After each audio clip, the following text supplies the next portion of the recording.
আজ আমরা লিপিড বা ফ্যাট সম্পর্কে জানব। স্নেহ পদার্থ বা লিপিড কার্বন, হাইড্রোজেন এবং অক্সিজেন মৌল দিয়ে গঠিত ফ্যাটি অ্যাসিড এবং অ্যালকোহল পরস্পর বিক্রিয়া করে যে জৈব যৌগ গঠন করে যা জলে অদ্রাব্য কিন্তু বিভিন্ন জৈব দ্রাবক যেমন ক্লোরোফর্ম, অ্যালকোহল, ইথারে দ্রবণীয় তাকে স্নেহ পদার্থ বা লিপিড বলে।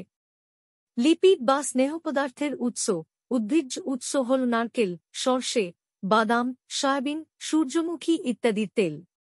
প্রাণীজ উৎস হল ঘি, মাখন, চর্বি, ডিম ইত্যাদি। যেসব লিপিড বা স্নেহ পদার্থ উদ্ভিদ থেকে বা উদ্ভিদ উৎস থেকে পাওয়া যায় তাদের উদ্ভিজ্জ লিপিড বলে।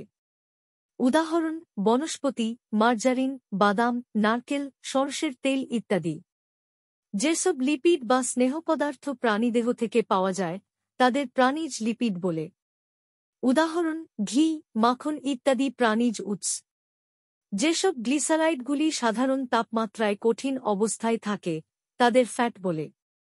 যেসব গ্লিসারাইডগুলি সাধারণ অবস্থায় তরল থাকে তাদের তেল বলে।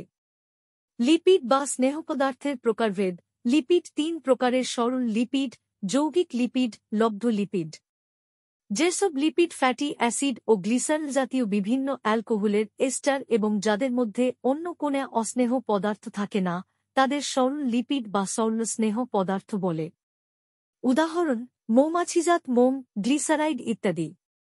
যেসব লিপিডের সঙ্গে অলিপিড বা অস্নেহ পদার্থ যুক্ত থাকে তাদের যৌগিক লিপিড বা যৌগিক স্নেহ পদার্থ বলে। উদাহরণ: লেসিথিন, কোলেস্টেরল ইত্যাদি। যেসব লিপিড বা স্নেহ পদার্থ সরল বা যৌগিক লিপিড বা স্নেহ পদার্থের আর্দ্র বিশ্লেষণের ফলে উদ্ভূত হয় তাদের লব্ধ লিপিড বা লব্ধ স্নেহ পদার্থ বলে। উদাহরণ: স্টেরয়েড, টার্পিন ইত্যাদি। লিপিডের পুষ্টিগত গুরুত্ব 1. লিপিড দহনে সর্বাপেক্ষা বেশি তাপশক্তি উৎপন্ন হয়। প্রতি গ্রাম লিপিড দহনে 3 কিলোক্যালোরি তাপশক্তি উৎপন্ন হয়। 2. লিপিড প্রাণীদেহে তাপ নিয়ন্ত্রণে সাহায্য করে। 3. মেদরূপে সঞ্চিত থেকে প্রয়োজনে তাপশক্তি উৎপাদনে সাহায্য করে।